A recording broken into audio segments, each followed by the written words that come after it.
शिविर में यहाँ उपस्थित इस कार्यक्रम, इस समितियों के प्रशिक्षण के लिए आए हुए हमारे प्रशिक्षक महोदय राजपूत जी, डॉक्टर राजपूत जी, हमारे पूर्व महामंत्री जिले के भाई रघुवीर सिंह राजपूत जी, हमारे पूर्व मंडल अध्यक्ष भाई हरगोविंद जी, भाई संतोष पटेल जी, हमारे भाई जितेंद्र जी महामंत्री, और हमारे युवा मोर्चे के भाई कमल पटेल जी, हमारे भाई वरिष्ठ नेता रेवाराम गौर जी, आनंद भाई, और सभी मंडलों के पदाधिकारीगण, युवा मोर्चे के भी हैं, युवा मोर्चे के भी जो उपस्थित सभी पदाधिकारीगण, सदस्यगण, आप सबका मेरी ओर से स्वागत है, अभिनंदन है। साथियों,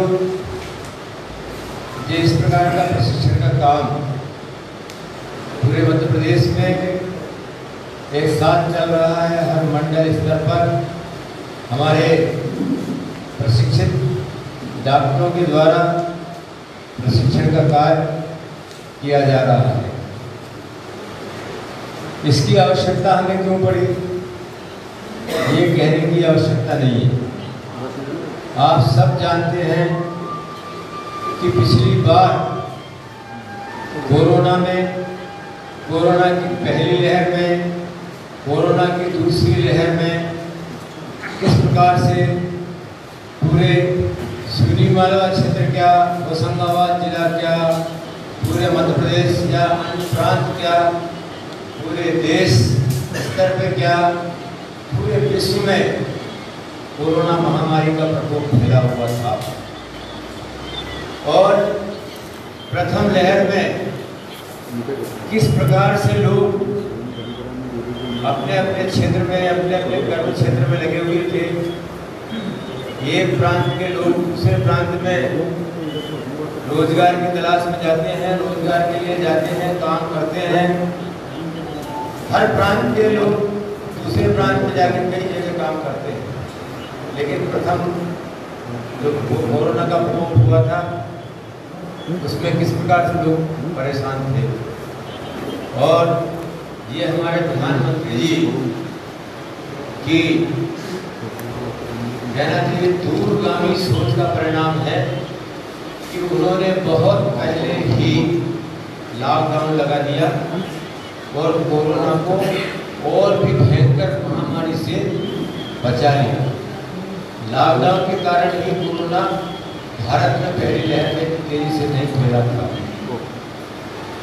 लेकिन हमने देखा कि जब लॉकडाउन लगा, रोजगार का संकट आया, लोगों को खाने पीने की समस्या होने लगी, तो किस प्रकार से एक प्रांत से दूसरे प्रांत में लोग जा रहे थे, मजदूर लोग जा रहे थे। और ऐसी संकट की घड़ी में हमारे भारतीय जनता पार्टी के कार्यकर्ताओं ने ऐसा उल्लेखनीय काम किया है, ऐसा सराहनीय काम किया है कि एक प्रांत से दूसरे प्रांत में जाते हुए मजदूरों को न तो खाने की परेशानी हुई, न पानी पीने की परेशानी हुई, न एक स्थान से दूसरे स्थान तक जाने में वाहनों की किल्लत पड़ी। बड़ा सराहनीय काम किया है हमारे पार्टी के कार्यकर्ताओं ने। किया है कि नहीं किया? कई लोगों ने तो बहुत बढ़ चढ़ के काम किया। भोजन की व्यवस्था की हो, पानी के पैकेट दिए गए। सिवनी मालवा में भी ये व्यवस्था थी, सिंधगांव में भी थी, बगवाड़ा में भी थी, डोरजा में भी थी, जगह जगह। और इसी प्रकार से चूंकि ये पहली लहर जब निकल गई तो लोगों को लगा कि अब कोरोना समाप्त हो गया।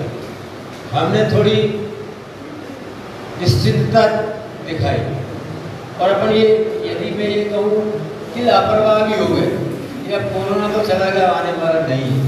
और उसी की वजह से दूसरा कोरोना का संकट जो हमने झेला है, भगवान नहीं करे कि ऐसी कोई तीसरी लहर भी देश में आए, पूरे हिंदुस्तान में आए, विदेशों में आए, हमारे प्रांत में आए, नगर में आए। कितना भयंकर प्रकोप था दूसरी लहर का। लेकिन साथियों, दूसरी लहर को भी हमने एकजुट होकर और जिस तत्परता से भारतीय जनता पार्टी के युवा कार्यकर्ता, बुजुर्ग कार्यकर्ता, अन्य संगठन के लोग, मोर्चे के लोग, महिला मोर्चा और अन्य स्वयंसेवी संस्थाएं क्या उल्लेखनीय काम किया है कि हमने दूसरी कोरोना की लहर में भी विजय प्राप्त कर ली और उस कोरोना को समाप्त किया। और जब दूसरी लहर में हमने देखा कि हमारे मुख्यमंत्री जी ने, हमारे प्रधानमंत्री जी ने फिर बड़े दूरगामी सोच का उदाहरण प्रस्तुत करते हुए उन्होंने समझा कि ये कोरोना को ऐसे समाप्त नहीं किया जा सकता। एक जिले में ज़्यादा से ज़्यादा एक जिला चिकित्सालय, एक तो सामुदायिक स्वास्थ्य केंद्र और 5-10 स्वास्थ्य केंद्र, इतने केंद्रों से क्या लाखों की आबादी पर कंट्रोल किया जा सकता? तो उन्होंने जो क्राइसिस मैनेजमेंट कमेटी बनाई थी ना, गांव-गांव जो समितियां हमने बनाई थी, नगर समिति बनाई थी, उनकी बैठकें करते थे और बैठक करके तय करते थे कि हमें घर घर जाना है, कोरोना रोगियों की पहचान करना है, किसी भी घर में कोई रोगी तो नहीं है, बुखार से पीड़ित तो नहीं है, उसकी जांच कराना है और यदि जांच में सिंपल बुखार है तो उसको दवाई देना है और यदि मान लो कोरोना है तो उसको अस्पताल में भर्ती कराना है। किया था कि ये किया था काम, और इसी की वजह से ही हम कोरोना पर विजय प्राप्त कर सके हैं। एक एक व्यक्ति का सहयोग है उसमें, एक भारतीय जनता पार्टी के युवाओं का, सब लोगों का सहयोग है, गांव-गांव के हमारे कार्यकर्ताओं का सहयोग है, जिसके कारण से हमने कोरोना की दूसरी लहर में विजय प्राप्त की है।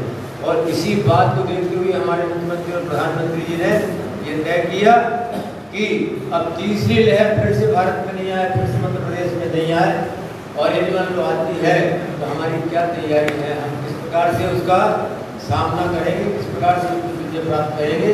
इसी उद्देश्य से ये गांव-गांव हमने स्वास्थ्य समितियां बनाई है और ये स्वास्थ्य समिति को प्रशिक्षित किया जा रहा है। हमारे डॉक्टर साहब ने आपको प्रशिक्षण में तो सारी बातें बताई होंगी। और वैसे तो दूसरी लहर में हमारे कार्यकर्ताओं को काफ़ी प्रशिक्षण हो गया होगा, प्रैक्टिकल अनुभव हो गया होगा कि इस कोरोना के महामारी में हमको कैसे काम करना है। एक तो कोरोना बीमारी को रोकना है और उससे पहले जो है कि उस कोरोना से दूसरों को तो बचाना ही है, हम भी किस प्रकार से बचें, हम अपने आप को बचाते हुए हम दूसरों को कैसे बचाएं, ये बहुत आवश्यक बात है। हमने अपने आप को बचाया है और साथ में फिर कोरोना की बीमार लोगों को बचाया है, उनकी सेवा के लिए उनका इलाज करवाया है, उनको ठीक किया है। और आज स्थिति ये है कि होशंगाबाद जिले में कोरोना 0 है, सुनी वाला विधानसभा क्षेत्र में 0 है, एक भी रोगी कोरोना का नहीं है। उसका कारण आप सब लोगों की मेहनत, आप सब लोगों का सहयोग, आप सब लोगों की भागीदारी, इसीलिए हम कोरोना पर विजय प्राप्त कर सके हैं। और इसीलिए हमारी सरकार ने, हमारी पार्टी ने ये सोचा है कि तीसरी लहर आती तो उसको कैसा मुकाबला करें, इसी बात के लिए प्रशिक्षण का कार्यक्रम रखा गया है। मुझे पूरा विश्वास है कि भगवान से प्रार्थना करते हैं कि तीसरी लहर आए नहीं, और अगर आगे भी है तो हमारे कार्यकर्ता डट के मुकाबला करने वाले हैं, प्रशिक्षित कार्यकर्ता होंगे और बिल्कुल कोरोना के विजय प्राप्त करने के लिए काम करेंगे। और मुझे पूरा विश्वास है कि हम तीसरी लहर को बिल्कुल आसानी से समाप्त कर सकेंगे। हमारे प्रधानमंत्री जी कहते हैं ना कि सबका साथ, सबका विकास, सबका विश्वास और सबका प्रयास। एक छोटा सब जुड़ गया ना, ये बहुत महत्वपूर्ण है, सबका प्रयास। कोई भी काम जब तक सफल नहीं हो सकता जब तक कि सबका प्रयास नहीं हो। सबके प्रयास से ही कोई काम में सफलता मिल सकती है। आप बताइए, हमारे मुख्यमंत्री जी, प्रधानमंत्री जी कोरोना से बचाव के लिए नियम बनाते हैं, तो बताइए उस नियम का पालन करने वाले, उस नियम का क्रियान्वयन कराने वाले आप और हम जैसे सैकड़ों हजारों कार्यकर्ता नहीं होंगे तब तक उसका क्रियान्वयन हो सकता है, तब तक हम सफलता प्राप्त कर सकते हैं। इसीलिए क्योंकि यदि हमने प्रैक्टिकल रूप में देख लिया कि 2-4 डॉक्टर, 10 डॉक्टर कुछ नहीं कर सकते कोरोना केस में। अब आप ये समझ लो कि यदि कोरोना की तीसरी लहर आई तो हमारे प्रशिक्षित कार्यकर्ता, एक एक कार्यकर्ता डॉक्टर के रूप में समझ लो और वही कोरोना के लिए काम करेंगे और हमारे डॉक्टर का सहयोग लेंगे। और मुझे पूरा विश्वास है कि सबके प्रयास से हम कोरोना की तीसरी लहर की विजय प्राप्त करेंगे। पहले तो आने भी देंगे, अगर आती है तो उसकी विजय प्राप्त करेंगे। इन्हीं शब्दों के साथ मैं अपनी वाणी को विराम देता हूँ। जय हिंद, जय भारत, जय मध्य प्रदेश।